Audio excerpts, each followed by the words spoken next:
my name's Jess and this is my Jesus story.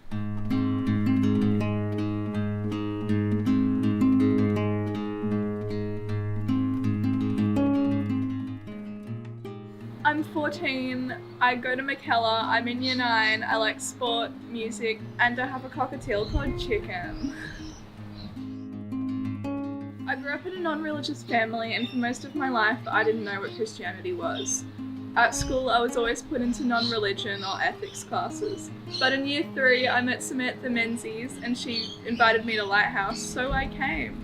I didn't know what it would be, but I knew I loved it and I just kept going back. We invited more of our friends and they started coming too.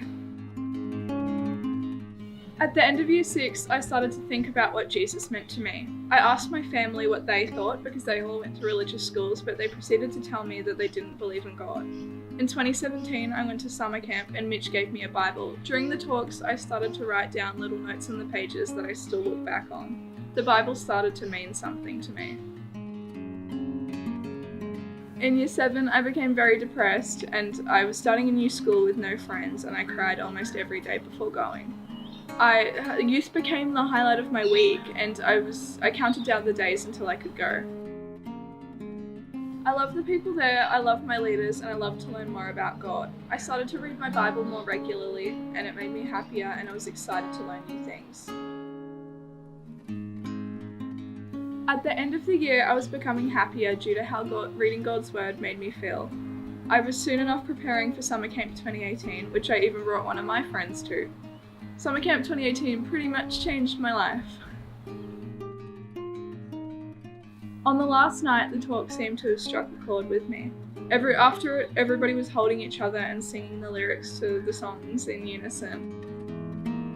I struggled to understand what was happening and I thought it over a few weeks after camp. But then I started to realise that everything I needed was right in front of me. Everybody was united and I felt fulfilled and happy. Someone does love me even when I do or say weird things. My mum was waiting for me to make the decision myself. She was very supportive of me, but my dad would often question me and challenge me.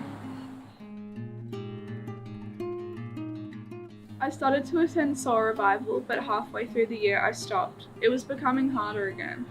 I had no supportive Christians in my life, and whenever I tried to bring up the subject at school or in other areas, I was argued with. Some of my best friends were very against the idea, and it impacted me too.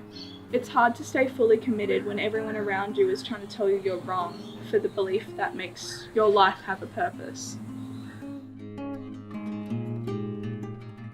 My parents were starting to argue with me more frequently about the topic. I then went off to the Mission Impossible camp and had a great time. I recommitted to Jesus and finally remembered what made me become a Christian again. I began to come to Soul Revival every Sunday and learn more. Before we went up to Soul Revival every morning, I'd always look down at all the families enviously and wonder why I couldn't have that. But then I realised they're my family too, and they've had struggles just like me. Everybody has, and instead of dwelling on the hard times, preach with others and read God's Word. Romans 5:3-4 says that not only so, but we also rejoice in our sufferings because we know that suffering produces perseverance, perseverance character, and character hope.